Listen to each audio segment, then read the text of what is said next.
Greetings, Cagelings. Cajun Prime here with a review for a change because my live reaction to this has been lost to the ether. God, it was a sad sack. 17 minutes of nothing. Just gone. Well, it wasn't nothing. I mean, I actually cared for the recording, just it sucks when things malfunction. But anyway, overall, the chapter's kind of a mixed bag in my opinion. I mean, I still enjoyed it as I do Seven Deadly Sins, but it... to start things off, you know, this is my first review in a while, so I'm probably going to mess up a lot of things. Haven't really done one in a while. I think the last one I did was the Jungle movie, the Hey Arnold Jungle movie, which was about a year or two ago at this point. Good lord. So yeah, cover page looking pretty nice. We got wings out, Meliodas and Elizabeth holding hands, real cute, really symbolized the ending of the chapter, so that was nice. The chapter was called The Last Stop of a Long Journey, which they kind of did.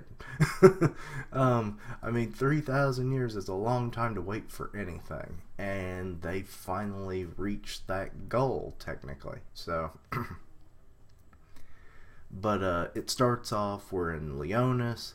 The demons are still attacking, which still don't really understand that. Like, does that mean that they have agency?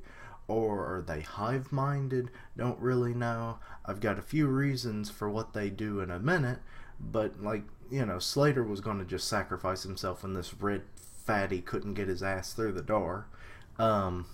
He was protecting King Bartra, and then they just fly off. It's like, why are they retreating? And some of my reasons for that is, one, Meliodas is summoning them to bring them so the Sins can either destroy them outright or maybe send them back to the demon realm. Not really sure on that, obviously. I mean, just killing them would be the best thing, especially now that everyone's like been healed and stuff, as we see later on. So yeah, I wouldn't mind that one at all. Sending them to the demon realm, that would be okay, I guess. And really, these reasons just kind of become more and more unlikely, so stick with me.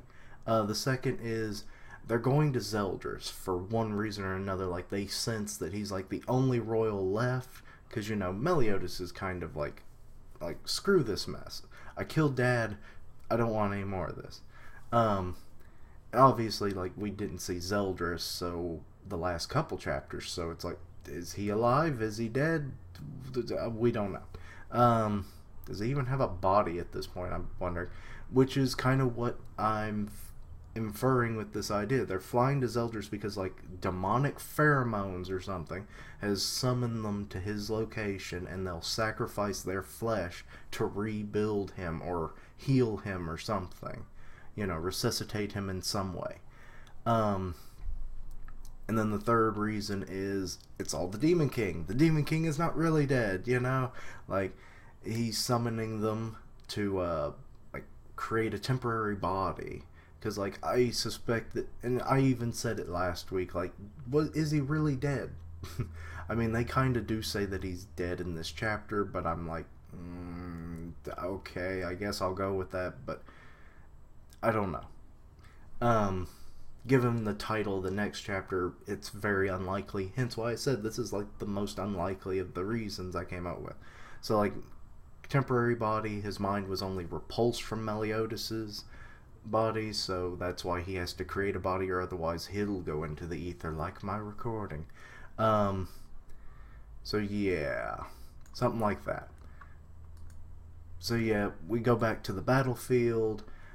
Poor Ludoshel, he ain't looking so good. He's like missing a good chunk of his head. And he's like, brother, please tell me, what does it look like? And Mal should have said, brother, open your eyes for once. You can see yourself.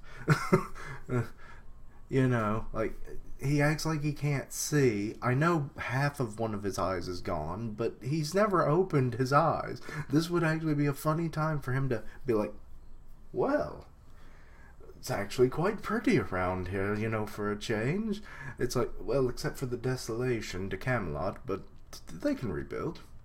If there's anyone left, the Sins will do it, right? Something stupid like that. That would have been funny.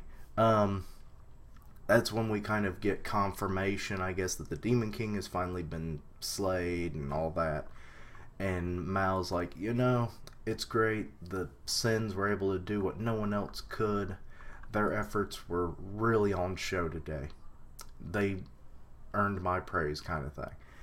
And, but then that's when, and the first time I read this chapter in the reaction, this line did not make a lot of sense to me.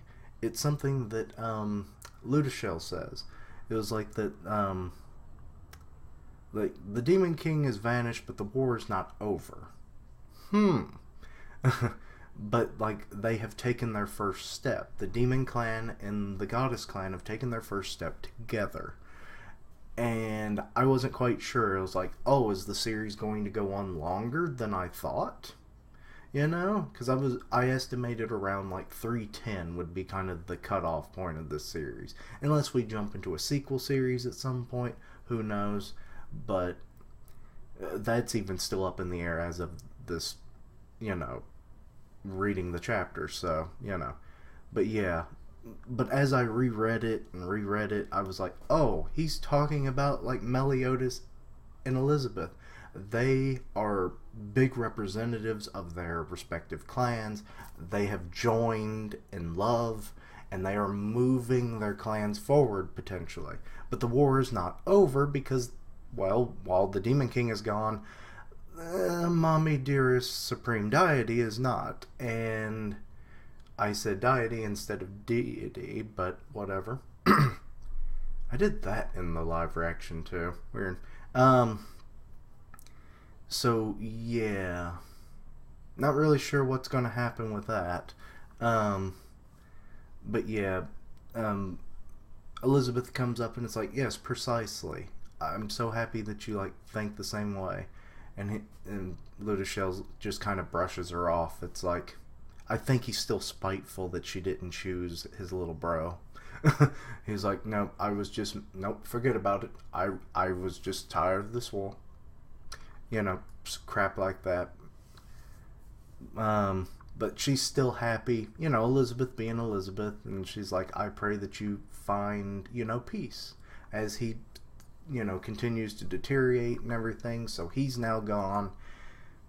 Then we go over to the Sins.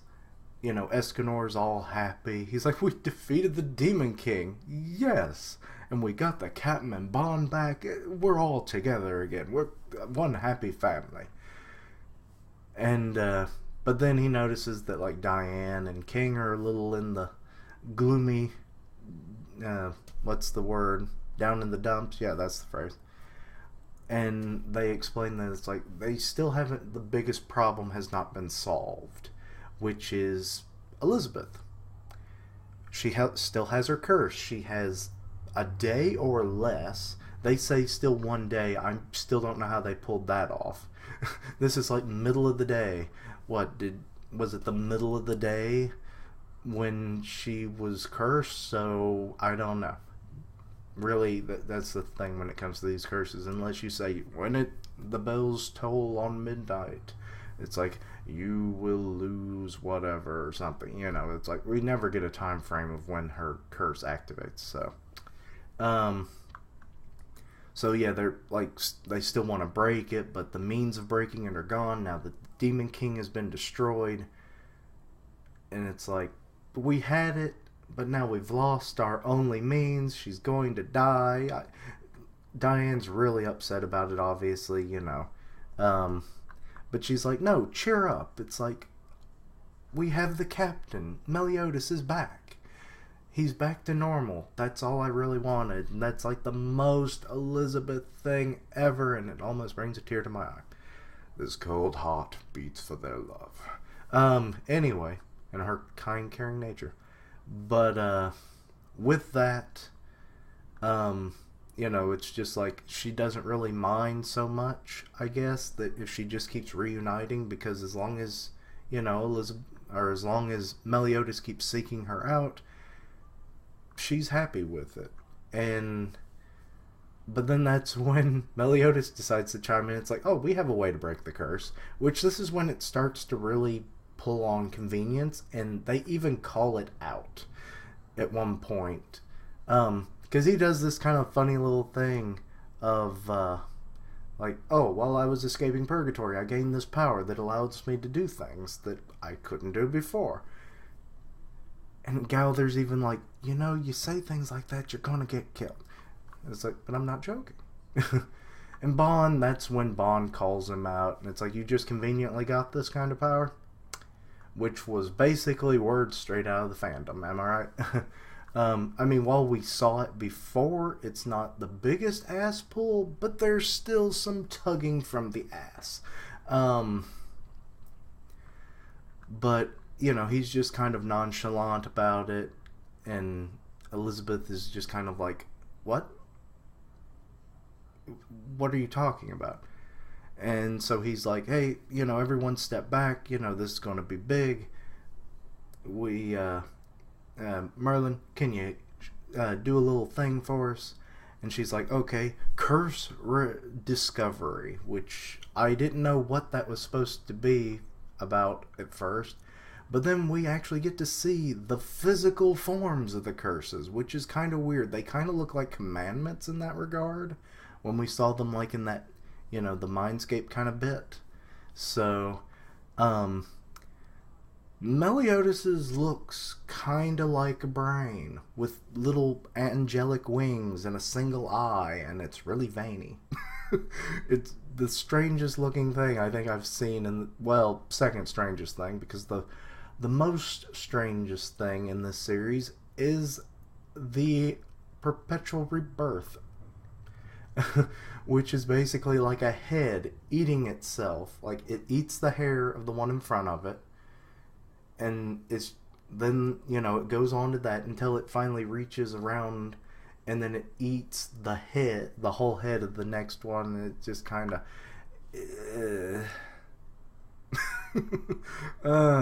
very disturbing. And really everyone's shocked at what these things look like. They're very large for some reason. I guess spectacle. And they're up in the air, so I don't know why anyone had to back off, but whatever.